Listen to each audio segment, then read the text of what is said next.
Hi, my name is Eric Jensen. This video is about the study Saw It on Facebook, the role of social media in facilitating science issue awareness. And I'm going to place this study into the wider context of the kind of limited effects tradition where we've found in the last years, since the end of World War II, really, it's been a kind of constant development of the idea that mass media are not so much capable of kind of injecting changes in people's attitudes and kind of transforming their behavior directly, but rather there's a bunch of indirect effects that can be identified. And one of the most well established in terms of media in general, so legacy media, are what's called the agenda setting effects of mass media. So the idea that media can transform the salience or importance of an issue in people's minds, in the audience minds. And so one of the areas for recent research has been looking at how does this kind of well-established finding about impacts on issue salience apply in the context of a world where social media are a lot more important than they used to be in terms of people's media diets, in terms of their way of accessing information about what's going on in the world.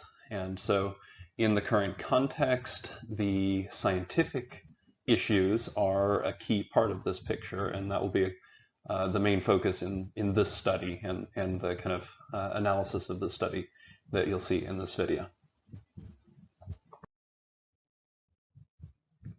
So the study is, as I mentioned, called Saw It on Facebook, and the lead author is Muller-Herbst, and this paper is published in 2020 in the journal Social Media and Society. And I'll just go through the highlights here, the highlights in terms of the kind of background and how they're approaching the study, the methods they used, and then kind of getting into some of the findings. And we'll start to talk about some of the implications of those findings as well. So we start with some of the general context for why this study was done and kind of the context for the role of social media and scientific issues in general. And there are changes over time, historical changes in the context for science news.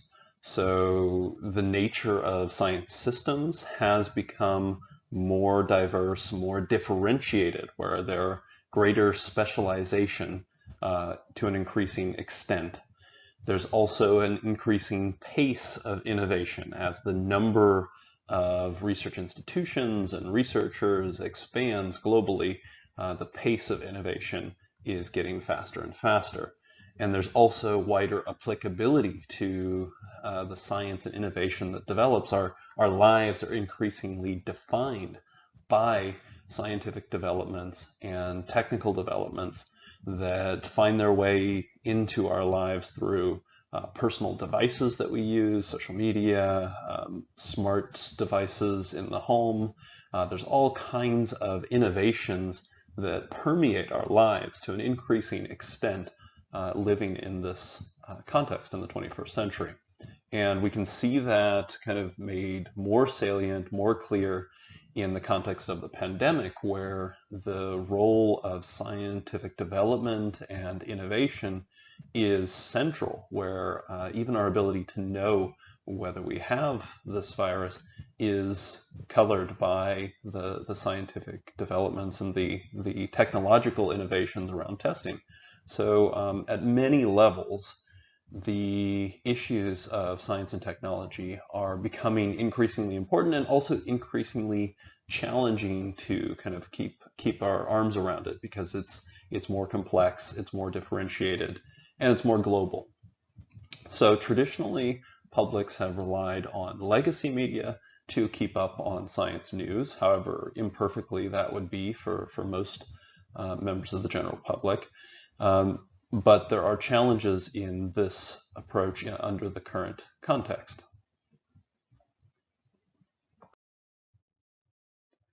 So there's a changing environment for legacy media.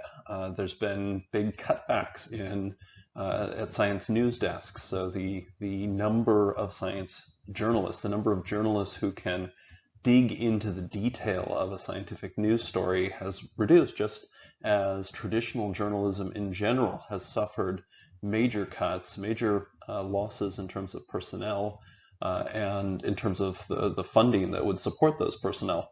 So this has caused a transformation in where those journalists have moved. So there's a lot more of people kind of covering these kinds of issues on online settings, circulating their ideas and their coverage through social media, sometimes through sponsored product reviews. I mean, it's a very diversified landscape in terms of the space that had previously been occupied by traditional legacy journalism with a more centralized model, and also a model where, because media have become less centralized and more fragmented in general, where we are operating with our own filter bubbles, we look at kind of narrow interest-based news consumption.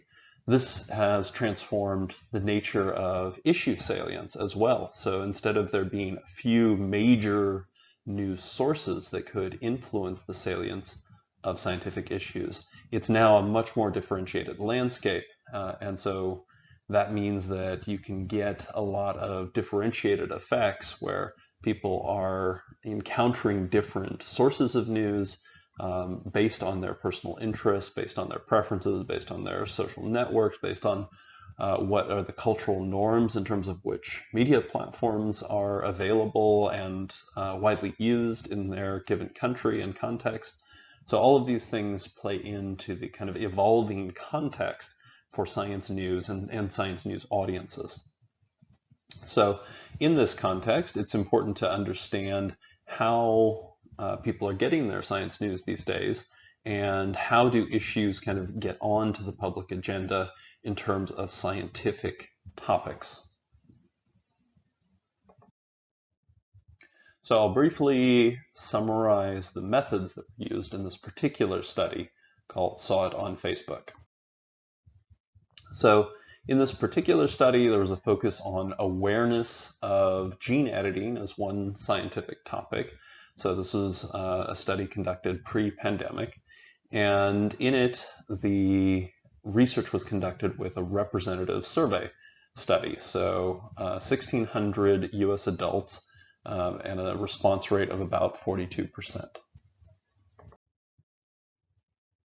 So the findings from this survey offer us some important insights about how social media function alongside legacy media as a source of raising issues onto the public agenda. So what are the influences that we can see from social media onto Publix? So a statistical analysis of the results from this survey study found that social media is a major driver of awareness on scientific issues like gene editing. So they were doing a deep dive here on Facebook, but this demonstrates the more general pattern that because of the kind of specifics of what they found, which I'll go into next, the bottom line is that how people access their social media and how long they access it for, this is the key determining factor for the spread of issue awareness on social media. So one of the key findings is that, as would be expected, legacy media like broadcast television, for example, newspapers, these are still important drivers of scientific issue awareness. So as has been long established, television, these kinds of things still matter for issue salience. But this is not the primary focus of the study here and indeed of the wider project around viral communication. So mostly I'll be focusing on the findings that related to social media. So with the social media findings, we found that this study found that there was awareness of this topic of gene editing that was positively predicted by the length of social media sessions. Now, what that means is that as the duration of a social media session goes up, so as people spend more time on social media, their likelihood of being aware of scientific issues like gene editing went up. So these things were correlated. Also, as people's networks were more heterogeneous, so if they included a wider diversity of people in their social networks that are on the social media platform, the people that they're connected to, this was also positively correlated with scientific issue awareness. So as people's social networks were more diverse, more heterogeneous, also the issue awareness went up. And then one of the key findings from this study is that it was the raw number of social media sessions that people have. So if they're like constantly checking their phone, this actually negatively predicts awareness, scientific issue awareness, such as gene editing awareness. So here's the quote: "As the frequency of visits or check-ins to Facebook increases, awareness about gene editing related issues seems to decrease." So this means if people are kind of doing the kind of short but thin access to their Facebook account, the kind of quick hit kind of accessing of Facebook, that was actually negatively correlated with scientific issue awareness. So as frequency of check-ins went up, checking on your Facebook account, the awareness was lower. So these findings are indicative of what we would expect, which is that in the present context, social media do play an important role as a driver for scientific issue awareness. However, it's a role that operates alongside the existing agenda-setting function of legacy media outlets. And so we have to look at both of these things together if we're going to be able to understand media influence in the contemporary context. So this highlights both this kind of general pattern: social media do matter, legacy media do matter. We live in a kind of omnivore model for media diets where people consume lots of different kinds of media in the same day. So we have to take that into account when we're looking at influence on audiences. And at the same time, we have to look at the specifics of how long do people access social media, how do they do it, not just, for example, just the raw number of visits was actually a negative predictor of awareness, whereas duration was a positive predictor. So this highlights how important the specifics of the way that people access their social media are in terms of the outcomes we're interested in. So here's a quote to finish on in terms of the article findings. "Results of this article suggest that social media has potential for also being used in ways that increase awareness and potentially shape attitudes further down the line." So what this is getting at is the kind of longer and long-standing finding that that we've had in media research, that media influence, including social media influence, tends not to be the kind of direct, immediate influence that people sometimes imagine. It tends to follow indirect pathways, and we can see that again here, where social media could influence the salience or the perceived importance of a scientific issue, which then in turn could have implications for public opinion. But that's not going to be a direct and simple picture. It's going to be one that likely involves a number of intermediate variables and factors and indirect effects, as we often find in media audience research. So turning to the viral communication project on public responses to the COVID-19 pandemic, in this context, we're looking at these issues in a new way. So we're combining a number of different methods to investigate this topic. So in particular, in the viral communication study, we're looking at how does exposure to different ideas, different perspectives and framing of the pandemic and of mitigation behaviors around the pandemic, how does that affect people, so the consumers of information and content on social media, and how does that interact with their engagement with legacy media? So basically we're looking at the kind of a similar kind of issue, but instead of doing one snapshot in time where we're then having, in the case of this study called Saw It on Facebook, they're relying on a cross-sectional study. So that means one point in time, and then they look at correlations and you try to infer what might be going on in terms of causal factors. In the case of the viral communication study, we're actually going to be following people over time. And we also are not going to be relying entirely on people's self-reports about what's going on social media and how they consume it.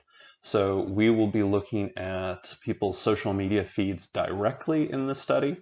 We'll be analyzing the content of what they're seeing on social media, and we'll be able to look over time, because we're going to do a long-term study with repeated measures, where we'll be able to look at how people's attitudes and behaviors either shift or don't shift in response to what they've seen on social media. So we'll be combining what's called online ethnography, where we look at the kind of behavioral residue, the kind of traces of what people saw on social media and how they responded. Did they share? Did they like? Did they comment? And what did they say?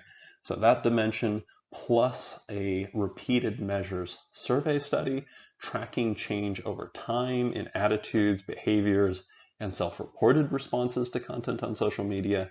And then layering on top of that, qualitative interview research with the same individuals to understand in more detail how and why they're responding in the way they are.